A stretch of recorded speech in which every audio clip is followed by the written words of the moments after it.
Here are our top 10 tips for return on investment. Starting at number 10, avoid the unnecessary.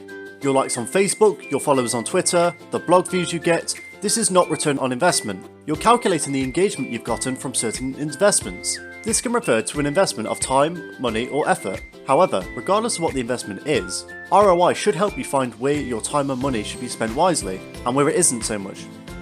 Number 9. Start early. Some people seem to think there is a time and a place where ROI is necessary, though as a business, ROI is recommended from the second you start to have metrics to measure. Number 8. Put a strong focus on customers. Wherever possible, you should be putting emphasis on how customers should be treated. This builds trust with the new customers and therefore leads to a better ROI. The more that you show that your business will guarantee customer satisfaction, the more your investments will profit. Number 7. Continuity. Much like your other metrics, or something consistently beneficial like SEO, ROI should be kept in mind. Each of your investments in any sense of word can be monitored to see whether it's working. Since this will always help your business, it's not a process that you should ignore once you've started. Number 6. See where people struggle. If you can identify the part of your business where your customers struggle with the most making a purchase, if there's a complicated process or something, offer a way around this. This could be through a third party or an additional page on your website. Number 5. Measure your core metrics. Examples of your core metrics are things like the cost of your website traffic, how much you're getting back for your efforts to bring traffic in. Another example is your conversion rate, which is the rate that your overall traffic turns into interaction on your website. Other analytics can of course be included in your core metrics, depending on what type of business you are. Some of these may be more important than others though, it all depends on what business you are. Number 4. Know your value. You may not be getting the ROI you were looking for from the amount of work that you're actually doing. If your prices don't reflect the value of your work, then don't be afraid to bump them up. Depending on the service that you offer, sometimes your prices can convince potential customers that you won't do as good as a job as your competitors.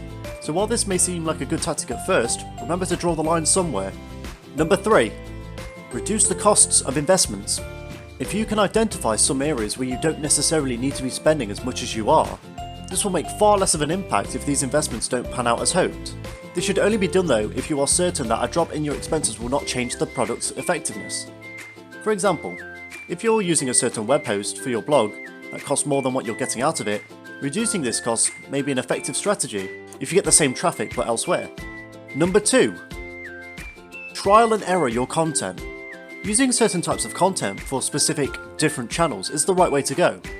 However, some people forget to review how well each kind of content is working per platform. For example, the posts that I make on Twitter could be far more suited for Instagram. The posts I make on Facebook could be better used on my website. It all depends on how effective the posts are, and if they could be put better elsewhere. And finally, number 1. Look at each and every source of traffic. Every place that you're generating traffic from should be optimized as best as it can be. For example, if you have links on social media to other platforms, something like Linktree would make this work better. If you use SEO, if you don't, please look at our other content. We have SEO videos as well available for you. Look at each keyword. Watch for things like keyword cannibalization, how commonly searched your phrase is, or how commonly searched your phrase is, etc. If you aren't making sure each detail is as best as it can be, things are bound to need an improvement. Have a question? Enter it in the comments below, or feel free to visit our website.